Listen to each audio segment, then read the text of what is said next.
Supreme court की निजता के फैसले के बाद ट्रांसजेंडर समुदायों द्वारा अपने अधिकारों की मांग करना लगातार पूरे देश में सुर्खियों में बना ही रहता है। हाल ही में एक और मामला आया है तेलंगाना राज्य के संदर्भ में।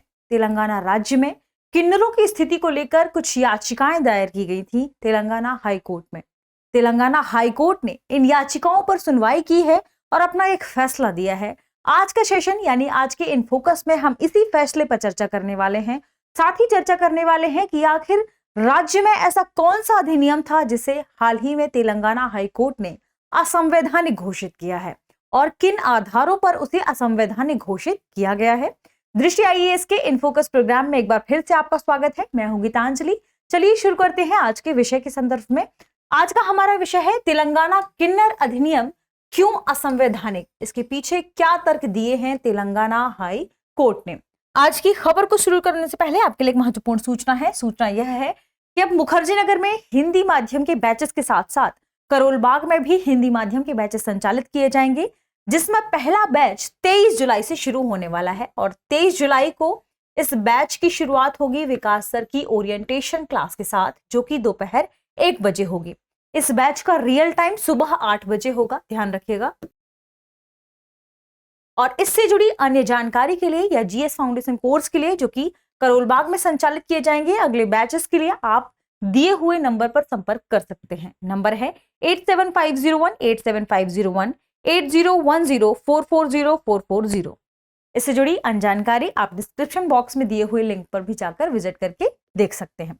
चलिए शुरू करते हैं हमारी आज की खबर को और सबसे पहले देखते हैं खबर द इंडियन एक्सप्रेस में प्रकाशित की गई थी। खबर थी unconstitutional assault on dignity of trans people, why the Telangana eunuchs act was struck down. यानी इसे अनकॉन्स्टिट्यूशनल क्यों घोषित किया गया, जो अभी तेलंगाना में किन्नरों से संबंधित अधिनियम था, और इसके पीछे हाई कोर्ट ने क्या कुछ तर्क दिए हैं, इसके बारे में हम चर्चा करेंगे। सबसे पहले देखते हैं किन खास बिंदुओं पर चर्चा करने वाले हैं। यह खबर सुर्खियों में क्यों आ गई है, यह जानेंगे। इसके बाद जानेंगे कि तेलंगाना किन्नर अधिनियम क्या है, यह कब लागू हुआ था, इसके पीछे कौन कौन सी चर्चाएं उस समय शामिल थी। इसके बाद जानेंगे कि यह पूरा मामला क्या था जिस पर अभी हाल ही में सुनवाई हुई है। इन याचिकाओं को कब और इन याचिकाओं में क्या मांग की गई थी, इसके बारे में भी समझेंगे। यानी ये प्रमुख याचिकाएं कौन कौन सी हैं, यह समझेंगे। इसके बाद अब तक क्या स्थिति थी, यानी इन याचिकाओं को दायर करने के पहले तक राज्य में क्या स्थिति थी, इसकी सुनवाई के पहले तक राज्य में कैसे चल रहा था, किन्नरों को लेकर जो कार्य चल रहे थे वो कैसे चल रहे थे। इसके बाद समझेंगे तेलंगाना सरकार का पक्ष क्या है इसे लेकर। फिर अंत में तेलंगाना हाईकोर्ट के फैसले को जानेंगे जो भी हाल ही में तेलंगाना हाईकोर्ट ने दिया है। फिर एक प्रश्न होगा जो कि आज के ही पूरे विषय पर संबंधित होगा, जिसका कमेंट सेक्शन में आपको क्या करना है, जवाब देना है।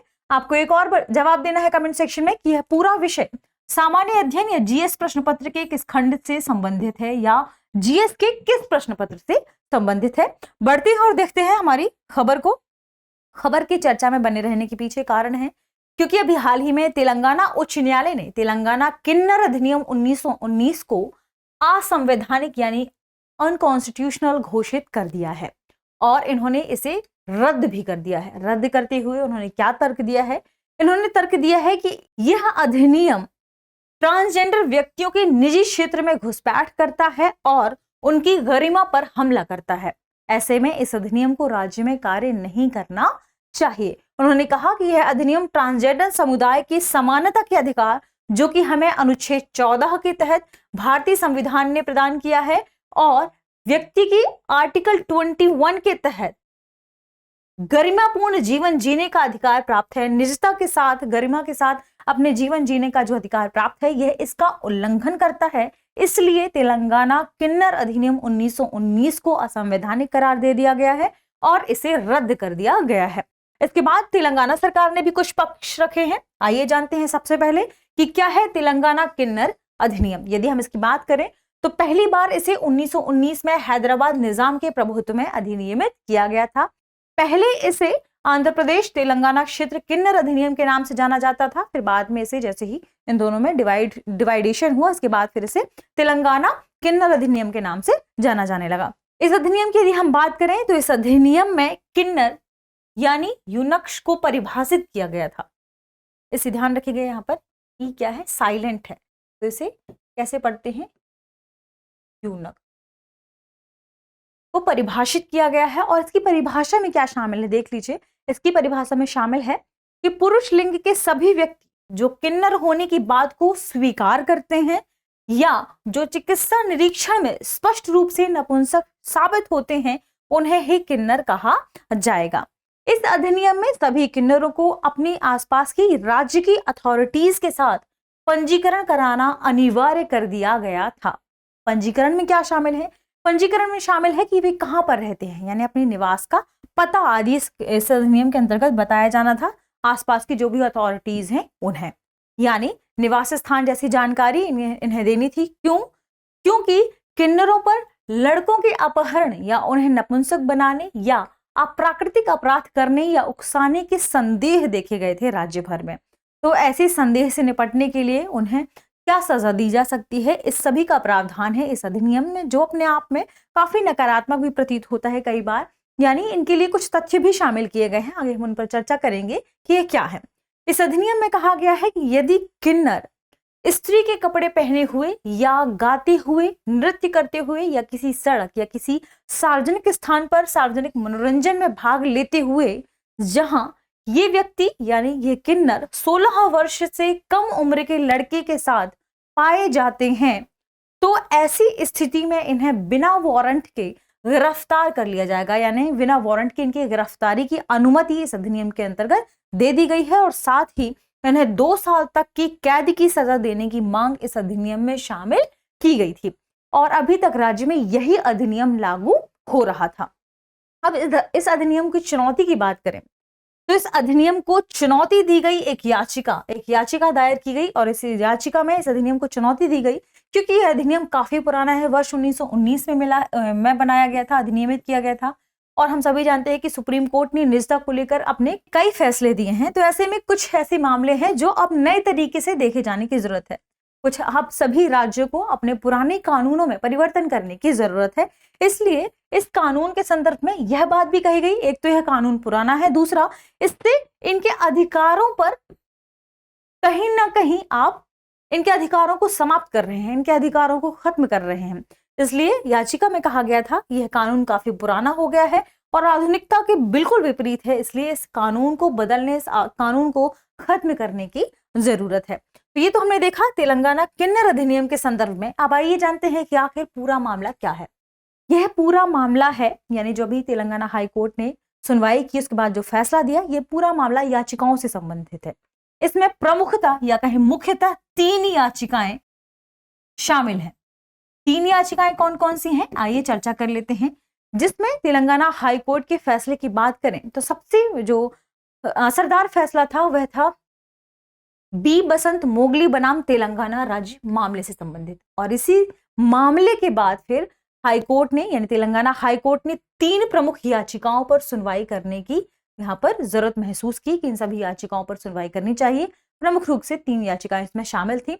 3 संबंधित जनहित याचिकाओं पर एक साथ सुनवाई की इन्होंने और कहा, यानी इसमें जो भी याचिकाएं शामिल है उसमें उन्हें लेकर हाईकोर्ट ने कहा कि यह कानून असंवैधानिक, भेदभावपूर्ण है, क्योंकि याचिका में भी कहा गया था कि तेलंगाना में जो कानून मौजूद है वह असंवैधानिक है, भेदभावपूर्ण है, वह किन्नर और ट्रांसजेंडर समुदाय की निंदा करने वाला है। ऐसी बातें याचिकाएं में कही गई थी। तो फिर देखा गया, सभी रिपोर्ट्स को मांगे गए, रिपोर्ट्स देखा हाईकोर्ट ने और फिर एक अपने फैसले पर हाईकोर्ट पहुंचा। दायर याचिकाएं में ये सभी मांग की गई थी कि भेदभावपूर्ण है, असंवैधानिक है। आइए याचिका पर चर्चा करते हैं।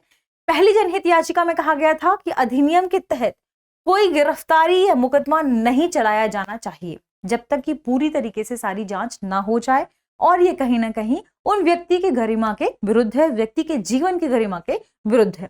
दूसरी याचिका में मांग की गई थी कि तेलंगाना सरकार को शिक्षा और रोजगार में आरक्षण के प्रावधान करने चाहिए। मांग की गई थी कि इन्हें शिक्षा के लिए आरक्षण प्रदान करना चाहिए, शिक्षा आदि प्रदान करना चाहिए। अधिकारों की रक्षा के लिए एक व्यापक नीति बनाए जाने की बात कही थी इस याचिका में। यानी इन्होंने मांग किया था कि हाईकोर्ट को निर्देश दिया जाना चाहिए कि ये ट्रांसजेंडर्स के लिए एक व्यापक नीति तैयार करें ताकि वे राज्य में ठीक तरीके से रह सकें, शिक्षा प्राप्त कर सकें और अपने अधिकारों का प्रयोग कर सकें, उन्हें आरक्षण मिले ताकि वे रोजगार में भी आगे बढ़ सकें। इस दूसरी ही याचिका में यह बात भी कही गई थी कि पश्चिम बंगाल, राजस्थान, छत्तीसगढ़ और महाराष्ट्र के समान ट्रांसजेंडर कल्याण बोर्ड स्थापित किए जाने की जरूरत है तेलंगाना राज्य में। एक तीसरी याचिका थी जिसमें कहा गया था, क्योंकि ये याचिकाएं काफी पुरानी हैं जिन पर अभी हाल ही में सुनवाई हुई, यानी ये कब की है, वर्ष 2020 की एक याचिका है जो कोरोना के समय दायर की गई थी, क्योंकि ट्रांसजेंडर व्यक्ति के टीकाकरण का मामला भी काफी चर्चा में आ गया था। उनमें से कई ऐसे लोग थे जिनके पास आधार कार्ड नहीं था और हम सभी जानते हैं कि टीकाकरण के समय आधार कार्ड अनिवार्य हो गया था। इसमें तीसरी जनहित याचिका में एक मांग की गई थी। मांग क्या थी? इसमें कुछ मांगे थी, जैसे कोविड-19 के दौरान ट्रांसजेंडर लोगों के लिए राशन, स्वास्थ्य सुविधाओं आदि के रूप में राहत आदि प्रदान करना चाहिए राज्य सरकार को, और ट्रांसजेंडर लोगों को राज्य की आसरा योजना के लाभों का विस्तार करना चाहिए। यानी अभी तक वहां विधवा, जो वृद्ध व्यक्ति हैं, उन्हीं तक आसरा योजना के अंतर्गत जो भी योजना है उसके तहत लाभ प्रदान किया जाता था। लेकिन कोविड-19 के समय ये लोग भी अपने घर के अंदर बंद हो गए थे, लॉकडाउन जैसी स्थिति में ये भी बंद हो गए थे, तो इनके भी अपने रोजगार पर संकट आ गया था। रोजगार के संकट के बाद लोगों ने मांग की कि कुछ समुदाय ने मांग की, याचिका दायर की कि अब ट्रांसजेंडर लोगों को भी राज्य की आसरा योजना के अंतर्गत लाया जाए, ताकि उनके रोजगार के संकट जो पैदा हुआ है, कहीं ना कहीं इस योजना की वजह से उन्हें राशन आदि की उपलब्धता सुनिश्चित हो सके। इस तरीके की मांग इस याचिका में की गई थी। वर्ष 2014 की यह योजना है। यदि हम आसरा योजना की बात करें तो इसमें विकलांगों, HIV एड्स रोगियों, विधवाओं आदि सहित समाज के सबसे कमजोर वर्गों को 1000 रुपए मासिक पेंशन की सुविधा उपलब्ध कराई जाती है। इसे वर्ष 2019 में इस राशि को बढ़ा दिया गया था और इस राशि को बढ़ाकर 2016 रुपए कर दिया गया था। यानी अभी 1000 रुपए प्रदान किया जाता था, अब इसे 2016 रुपए इसके अंतर्गत बढ़ा दिए गए थे। ये हमने बात की याचिकाओं के संदर्भ में। इस याचिका में कुछ और बात भी की गई थी। बात करते हैं अब कि आखिर अब तक स्थिति क्या थी। यदि बात करें हाईकोर्ट के संदर्भ में, तो तेलंगाना हाईकोर्ट की पीठ ने कहा कि शुरुआती दौर केवल ट्रांसजेंडर के टीकाकरण तक ही सीमित था, लेकिन बाद में इसे असीमित कर दिया गया। इसमें और भी कई मामले जोड़ दिए गए जो कि ट्रांसजेंडर जो मौजूद है राज्य में, किन्नर जो मौजूद है राज्य में, उनकी अधिकारों तक यहाँ पर विस्तारित हो गए, जिसमें कहा गया कि कल्याणकारी लाभों तक पहुंच पर जो तीसरी याचिका थी कि कल्याणकारी जो भी लाभ हैं राज्य के, वे उन्हें भी प्रदान किए जाने चाहिए अन्य व्यक्तियों के साथ साथ। इसमें कहा गया, इसमें पीठ ने कहा कि ट्रांसजेंडर लोगों की संख्या, खाद्यान्न, दवाओं आदि तक उनकी पहुंच सुनिश्चित करने के लिए राज्य द्वारा उठाए गए कदमों पर एक रिपोर्ट पेश की जाए। हाईकोर्ट ने राज्य सरकार से रिपोर्ट मांगी कि आपने कोरोना के दौरान राज्य के जो भी किन्नर हैं, ट्रांसजेंडर्स हैं, उनके लिए क्या क्या कार्य किया, उनकी संख्या कितनी है, कहां पर कौन कौन से किन्नर निवास करते हैं, उन्हें खाद्यान्न की उपस्थिति जो पूर्ति है वह कैसे सुनिश्चित हुई, इसके बाद आपने उन्हें उनके लिए दवाओं की क्या व्यवस्था की है, उनके टीकाकरण के लिए आपने क्या व्यवस्था की है। ये इन सभी को लेकर रिपोर्ट मांगा किसने? हाईकोर्ट की पीठ ने तेलंगाना राज्य सरकार से। फिर तेलंगाना राज्य सरकार ने रिपोर्ट पेश किया। रिपोर्ट पेश करने के बाद हाईकोर्ट ने ठीक से चेक किया और उन्होंने कहा कि ये रिपोर्ट अत्यधिक अस्पष्ट है और उसमें आवश्यक डेटा का अभाव है, आपने ठीक तरीके से डेटा प्रोवाइड नहीं कराया।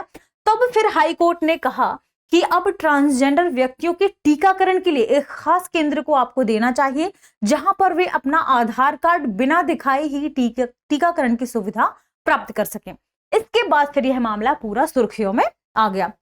इसमें इस याचिका को क्या कहा गया कि इस याचिका की सुनवाई को कुछ समय के लिए टाल देना चाहिए और हाईकोर्ट अब खुद निगरानी करे कि सरकारी आदेशों को लागू किया जा रहा है कि नहीं। यानी सरकार ने जो जो बातें कही हैं ट्रांसजेंडर के लिए, क्या वे सभी लागू हो रही हैं कोरोना की स्थिति में। इसलिए इस याचिका को इस समय तक के लिए टाल दिया गया था। फिर हाईकोर्ट ने इन पर सुनवाई की। यानी मुद्दा तब सामने आया जब अदालत ने तेलंगाना सरकार को आधार कार्ड पर जोर दिए बिना टीकाकरण के लिए जिला अस्पतालों के अंदर एक केंद्र प्रदान करने की बात कही, ताकि वहां पर उनका आधार कार्ड चेक किए बिना ही टीकाकरण किया जा सके। तो अब तक की स्थिति पर हमने चर्चा की। अब आइए जानते हैं कि आखिर तेलंगाना सरकार ने अपना क्या पक्ष रखा है तेलंगाना हाईकोर्ट में। तेलंगाना सरकार की ओर से उनके वकील पेश हुए और उन्होंने कहा कि केंद्र सरकार द्वारा जो अधिनियम ट्रांसजेंडर व्यक्ति अधिकारों का संरक्षण अधिनियम 2019 लाया गया था, यह समुदाय की भलाई के लिए पहला वैधानिक अधिनियम था, जो कि ट्रांसजेंडर व्यक्तियों की समुदाय है जो उनका पूरा, उनके लिए एक बेहतरीन अधिनियम था, उनके अधिकारों की बात कर रहा था और यह वैधानिक रूप से एक पहले अधिनियम के रूप में जाना जाता है। लेकिन इसमें केवल कल्याणकारी उपाय ही शामिल थे। ऐसा क्या किसने कहा? तेलंगाना सरकार के वकील ने। लेकिन उन्होंने अपना क्या तर्क दिया? उन्होंने अपना तर्क दिया कि इस अधिनियम में विशिष्ट अपराधों के लिए कोई प्रावधान नहीं है, यानी यदि कोई किन्नर अपराध करता है तो इसके बारे में कोई भी प्रावधान इस अधिनियम में नहीं किया गया। इसलिए उन्होंने क्या कहा कि जो तेलंगाना का अधिनियम है वह पर्याप्त है इस चीज के लिए और उसमें इन सभी चीजों का प्रावधान किया गया है। उन्होंने कहा कि लड़कों का अपहरण करना, उन्हें नपुंसक बनाना या अप्राकृतिक अपराध करना, इन सभी से संबंधित जो मामले हैं इनके बारे में जो केंद्र सरकार का कानून है इसमें कोई भी प्रावधान नहीं है, जबकि तेलंगाना सरकार के कानून में है। इसलिए उन्होंने तेलंगाना सरकार के कानून को असंवैधानिक घोषित ना करने की बात कही, लेकिन बाद में हाईकोर्ट ने उसे असंवैधानिक घोषित कर दिया। उन्होंने कहा कि राज्य का अधिनियम इन अपराधों को संबोधित करता है, इसलिए राज्य का अधिनियम होना चाहिए।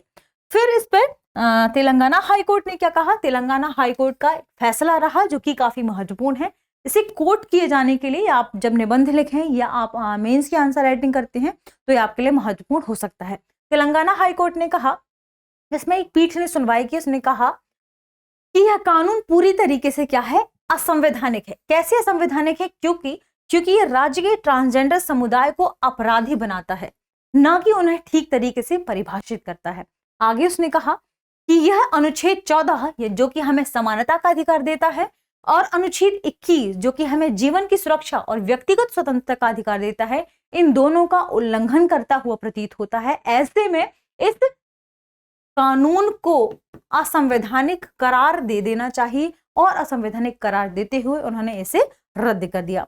इसकी पीठ ने यानी हाईकोर्ट की पीठ ने यह भी कहा कि किन्नर की परिभाषा न केवल 2019 के ट्रांसजेंडर व्यक्ति अधिनियम की धारा 2 के तहत ट्रांसजेंडर व्यक्ति की परिभाषा के खिलाफ है, बल्कि सुप्रीम कोर्ट द्वारा ट्रांसजेंडर शब्द की दी गई व्याख्या के भी खिलाफ है। आप ऐसा क्यों मान रहे हैं कि वे व्यक्ति नेगेटिव ही होंगे? ऐसा मानकर ना चलें, यह कहा किसने? तेलंगाना हाईकोर्ट ने। इसने यह भी कहा कि तेलंगाना किन्नर अधिनियम आपराधिक जनजाति अधिनियम 1871 के भाग 2 के समान है, जिसमें कुछ आदिवासी समूहों को अपराधी बना दिया गया था। ऐसे में जरूरी है कि उन्हें अपराधी की तरह ट्रीट ना किया जाए। ऐसा कोई भी अधिनियम राज्य में ना हो जो उन्हीं के लिए लाया गया हो और उन्हें ही अपराधी बना दे। तो इसलिए इस कानून को तेलंगाना हाई कोर्ट ने क्या कर दिया? असंवैधानिक करार दे दिया। उसने कुछ और बातें कही। उन्होंने कहा कि राज्य सरकार को आसरा पेंशन योजना के तहत पात्र ट्रांसजेंडर लोगों को पेंशन प्रदान करने का निर्देश भी हाई कोर्ट ने दिया। उन्होंने कहा कि उन्हें आसरा पेंशन योजना के तहत इसे विस्तारित किया जाना चाहिए और उन्हें भी इसकी सुविधाएं देनी चाहिए। उन्होंने कहा कि ट्रांसजेंडर समुदाय राज्य और देश में सबसे वंचित, उपेक्षित और भेदभाव वाले समुदायों में से एक है और हम सभी ऐसे समुदाय जो कि वंचित हैं, उपेक्षित हैं, उनके लिए कल्याणकारी योजनाएं वाला कार्य करते हैं। ऐसे में जरूरी है कि कल्याणकारी योजनाओं के अंतर्गत उन्हें भी शामिल किया जाना चाहिए।